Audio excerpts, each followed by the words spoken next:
Você sabia que um erro de contagem de prazo pode soltar um líder de facção? Hoje vamos desmistificar a prisão preventiva e as maiores tretas do STF. Gente, esse textinho foi algo assim que a inteligência artificial deu um jeito de resumir, mas tá aqui tudinho. Se de repente eu parar porque eu quero fundamentar melhor, é do que eu estudo, é do meu material de estudo, entendeu? Só para vocês ficarem cientes, se eu parar de olhar para a câmera e olhar para o papel.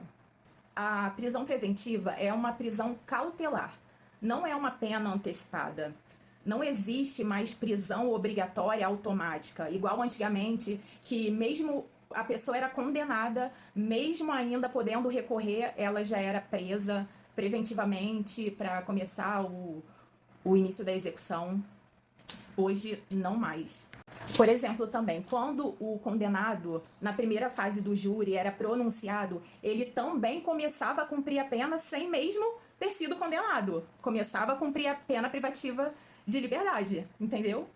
Essa prisão preventiva, ela cabe tanto no inquérito policial quanto na ação penal. O que é diferente da prisão temporária, que a prisão temporária só cabe no inquérito policial. O coração da prisão preventiva são os requisitos e a admissibilidade, tá? E aqui eu vou dar o ouro para concurseiros e concurseiras assim como eu. Quem decreta é somente o juiz. Somente o juiz decreta a prisão preventiva. Então, como só quem decreta é o juiz, essa é a cláusula de reserva de jurisdição. E muito importante, o juiz não pode decretar de ofício. E o que diferenciou esse de ofício foi a lei do pacote anticrime, porque antes do pacote anticrime, o juiz decretava de ofício a hora que quisesse. Hoje, não mais. Para ser decretada uma prisão preventiva, ele precisa ser provocado. O binômio essencial para que essa prisão seja decretada é o fumus comissi delicti, a aparência do cometimento do delito, ou seja, a justa causa, mais o periculum libertatis, que se encontra no artigo 312 do Código de Processo Penal. Então, tendo esses dois requisitos, o juiz vai analisar, óbvio, respeitando a regra constitucional.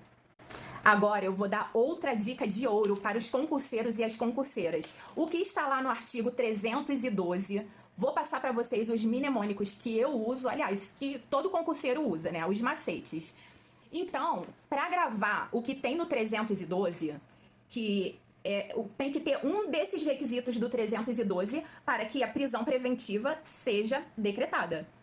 Então, nós temos o GOP, que é a garantia da ordem pública, né? Que significa o quê? O risco de reiteração delitiva e a periculosidade do agente. E tem uma surpresa aqui, que quando nós fazemos a dosimetria da pena, nós não podemos usar de forma nenhuma a súmula do STJ 444. Mas aqui, para a decretação da prisão preventiva, nós podemos usar sim o conteúdo que tem nessa súmula, entendeu? Para a periculosidade dele. E inclusive, tem que ter uma fundamentação concreta e também os atos infracionais análogos aos crimes, ou seja, entra também tudo aquilo que praticou enquanto era menor. Olha que coisa. Então, eu vou ler para vocês o que diz a súmula 444 do STJ. E que nós podemos utilizar para a periculosidade no caso de decretação de prisão preventiva, tá? Nós podemos utilizar os inquéritos policiais e as ações penais em curso para agravar. Olha que coisa! Lá na dosimetria nós não podemos, é vedada. Mas aqui nós podemos utilizar sim. Então, por isso que eu sempre digo, denuncie. Tá passando algum crime? Denuncie, porque se virar inquérito, se essa pessoa tem reiterações criminosas, isso uma hora vai complicar, tá bom? E depois do GOP, nós utilizamos o mnemônico GOI, que consiste em garantia da ordem econômica. E aqui entram os crimes econômicos, né? Por exemplo, foi utilizado uma prisão preventiva para garantia da ordem econômica na época lá do mensalão. Com certeza vocês vão lembrar. Depois do GOI, nós utilizamos o mnemônico SIC, que significa conveniência da instrução criminal. O que é isso? É, por exemplo, o autor que ameaça as testemunhas, que destrói provas, que tumultua o processo. E o último mnemônico que nós utilizamos para ser um dos requisitos para a decretação da prisão preventiva, que está no artigo 312, é o GALP, que significa o quê? Garantia da aplicação da lei penal, que significa o risco de fuga concreto. Não pode ser abstrato e muito menos conjectura. Agora eu vou olhar aqui no meu material, que é algo importante. A prisão nunca preclui, tá? Pode ser modificada. Nós temos o princípio da contemporaneidade, ou seja, é necessário que o juiz analise, avalie a presença de requisitos legais no momento em que ele estiver dando uma determinada decisão. Ou seja, tem que ser fatos novos, né? É óbvio. Bom, além do fumus comissi delicti e do periculum libertatis, nós temos que ter um requisito do artigo 312 e um requisito do artigo 313. Então, vamos para o artigo 313 do Código de Processo Penal, que são mais requisitos de admissibilidade. O primeiro requisito é que tem que ser em crimes dolosos com pena superior a 4 anos. O segundo é que tem que ser em reincidentes. O terceiro, em violência domésticas. E alô, concurseiros, mais um mnemônico, o SIDA. Criança, idosos, deficientes e adolescentes, para garantir as medidas protetivas. E o quarto, para ser decretada a prisão preventiva. Quando houver dúvida na identidade civil ou a pessoa não quiser informar os seus dados. Infelizmente, né? Esses são os requisitos do artigo 313. Então, até aqui ficou cristalino. Para haver uma decretação de prisão preventiva, temos que ter os dois principais requisitos. Depois temos que ter um do 312 mais um do 313. A prisão preventiva tem um rol taxativo, assim como a prisão temporária, tá? O legislador não nos trouxe rol taxativo. Outra coisa, ele também não deu prazo para prisão preventiva. No caso, um prazo determinado de duração. Para a prisão preventiva, o legislador trará parâmetros para que ela seja decretada. Ela não possui um prazo determinado de duração, assim como as outras. Mas nós temos um prazo para revisão, que chama-se de prazo nonagesimal, que está no artigo 306, parágrafo único do Código de Processo Penal. Vocês lembram que eu comecei esse vídeo falando sobre a soltura de um líder de uma facção? Então, foi justamente por causa desse prazo nonagesimal. Porque assim, chegou pela primeira vez no STF 2 ADIs. Deixa eu ver o número delas aqui. 6581 e 6582. Chegou ao STF como uma situação de excesso de prazo, ou seja, teria passado desse prazo de 90 dias, ou seja, tornando a prisão ilegal. Aí o que aconteceu, gente? Passou esse 90 dias para o prazo da revisão. O ministro Marco Aurélio, analisando a situação, entendeu assim, eu acredito que como qualquer pessoa entenderia, porque era o que estava na lei até então. Bom, se passou os 90 dias, a prisão tornou-se ilegal. Então, relaxa a prisão e manda o cara ir para casa. Que é esse tal de André do Rap. Se vocês pesquisarem o nome dele aí, tem um monte de gente falando sobre ele. E até hoje, desde 2019, se eu não me engano, até hoje ele está foragido. Simples assim. Esse foi o primeiro entendimento do STF. Mas o primeiro entendimento do STF é óbvio que não prevaleceu. O STF entendeu quando o colegiado analisou essa situação, que tem lá no artigo 316, parágrafo único, sob pena de tornar a prisão ilegal. Porém, Porém, essa ilegalidade não é automática. O tribunal ou o magistrado deve ser provocado para fazer a revisão.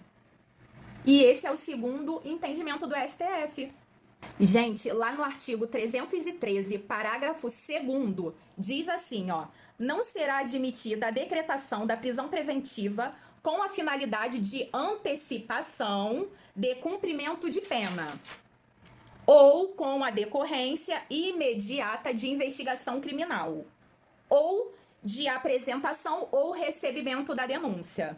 Aqui está sendo clara a norma em dizer que não cabe a execução provisória da pena, que é nada mais, nada menos do que antes de você ser julgado, de transitar em julgado, você ser privado da sua liberdade. A prisão preventiva, ela é excepcional. Um juiz só decreta uma prisão preventiva se não houver ou não couber nenhuma das outras modalidades de medidas. Então, assim, sabe quando vocês escutam sempre um operador do direito falar assim: gente, tudo no direito depende, no direito tem várias brechas? Então, mostrarei isso para vocês agora. Eu acabei de ler que não cabe de forma nenhuma a execução provisória da pena. Porém, o STF decidiu em repercussão geral. Geral. Quando é geral, todo mundo tem que respeitar, gostando ou não, tá? E o tema foi o 1068.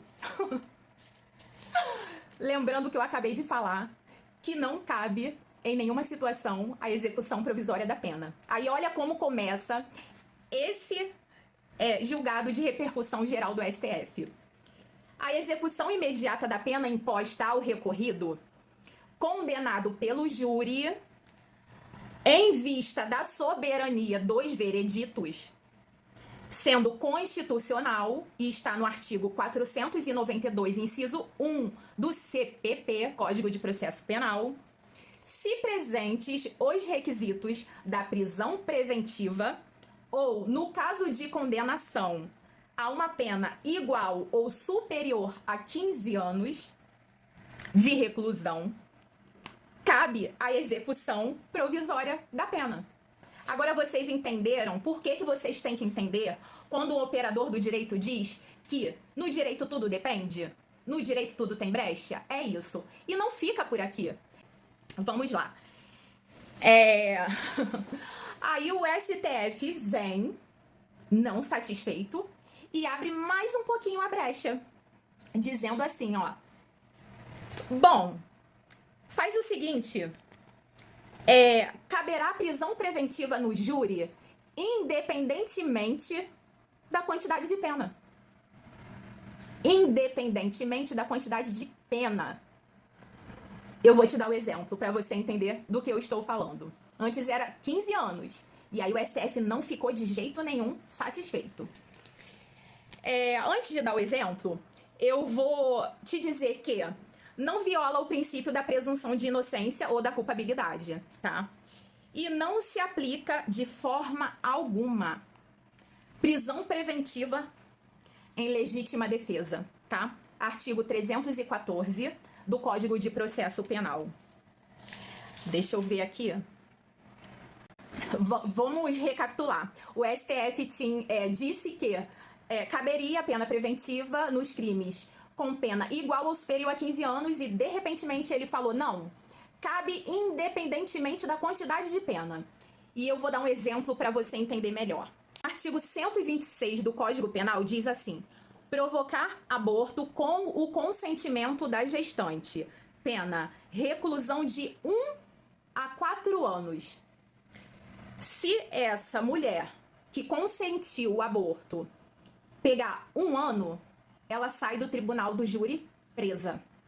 É isso que o STF está dizendo no tema 1068 de repercussão geral. Acho que ficou mais claro, né? Chegou o momento da cereja do bolo. que é aquela parte que eu falo um pouquinho do jurídico, mas também eu dou as minhas opiniões. E assim, gente, olha, por que que eu resolvi colocar esse tema da cereja do bolo? Por coisas bizarras que eu vi. Eu postei lá na comunidade, é mais ou menos sobre aquilo, tá? Eu vou me amparar na lei, primeiramente, é óbvio, para depois tecer os meus comentários. Se eu não me engano, o artigo 130 da Constituição da República Federativa do Brasil. Não, o artigo é o 133, tá? Da Constituição. E diz assim, ó, da advocacia. Artigo 133. O advogado é indispensável à administração da justiça, sendo inviolável por seus atos e manifestações no exercício da profissão, nos limites da lei. Agora vamos ao Estatuto da Advocacia e da OAB. No artigo 1º do Estatuto da OAB, diz assim, ó. Quem se ligou na minha comunidade vai pegar agora no ar. Artigo 1º. São atividades privativas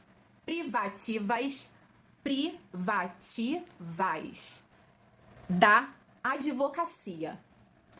Aqui está dizendo da advocacia, não está dizendo de qualquer pessoa ou qualquer profissão. Inciso 1. A postulação a qualquer órgão do Poder Judiciário e aos juizados especiais. Inciso 2. As atividades de consultoria, assessoria e direção jurídica também é privativa da advocacia. E no artigo 2º, confirma o que lemos lá na Constituição. O advogado é indispensável à administração da justiça. Bom, agora eu venho com as minhas cerejinhas, que são os meus comentáriozinhos. Justiça não é circo. Magistrado, promotor e advogado não é palhaço e não é bagunça.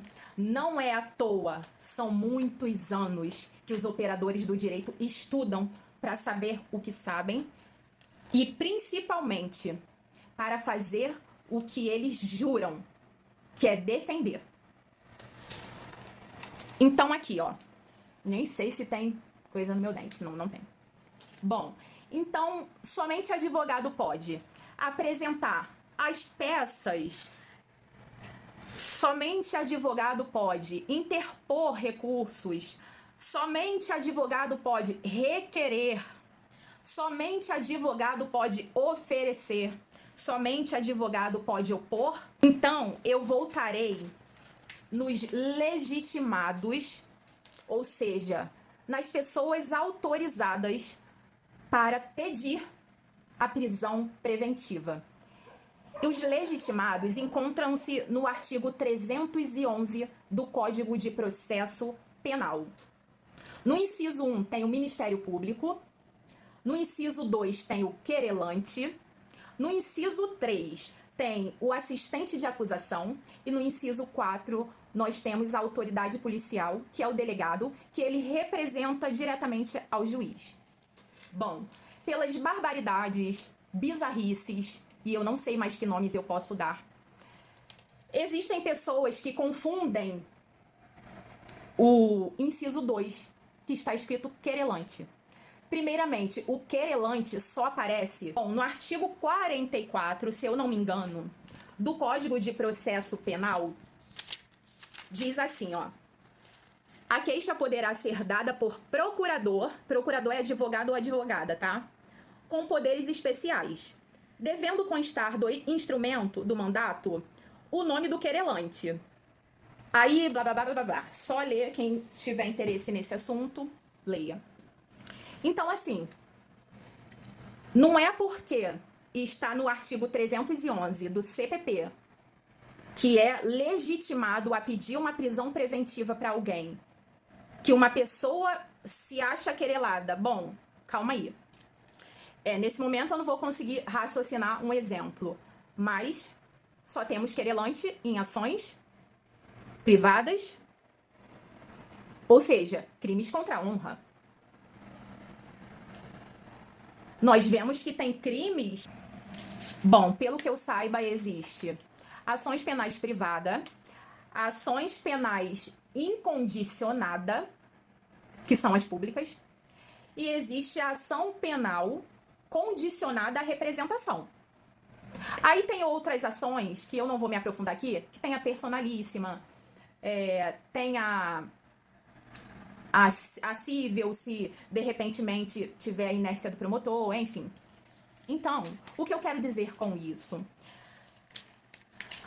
Para o querelado, que é o legitimado do artigo 311 do Código de Processo Penal, pedir a prisão preventiva de alguém, seja lá de quem for, não adianta rolar no chão, arrancar cabelo, não adianta fazer nada. Só por meio de advogado ou advogada. Bom, gente, e essa era a cereja do bolo, tá? Isso aqui eu tô fazendo porque tem pessoas que costumam menosprezar muito as profissões. Com esse negócio de inteligência artificial, então, acham que sabem e pode tudo.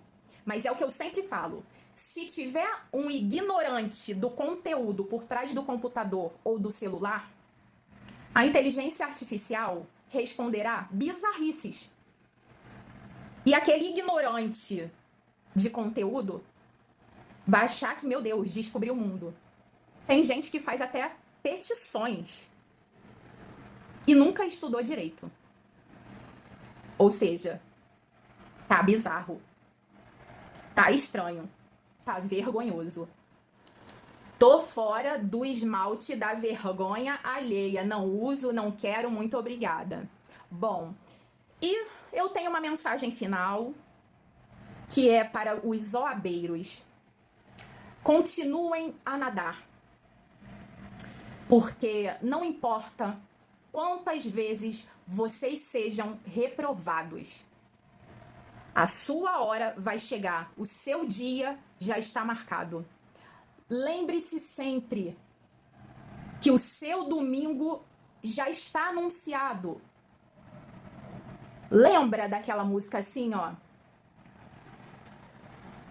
Essa daqui, quando eu estudava para a OAB, eu aprendi como motivação com a minha professora de ética. Eu não posso falar só ética, que com certeza ela vai falar, não foi minha aluna. Ética, regulamento e estatuto da OAB. E ela começava a aula assim, ó. A voz do anjo sussurrou no meu ouvido. Eu não duvido, já escuto os teus sinais, que tu virias numa manhã de domingo. Eu te anuncio nos sinos das catedrais. Tu vens, tu vens. Eu já escuto os teus sinais. Tu vens, tu vens. Eu já escuto os teus sinais. Todo OABeiro sabe que o exame da OAB cai no domingo. Eu me agarrei com todas as forças em todos os exames que eu fiz, até nos que eu fiquei reprovada.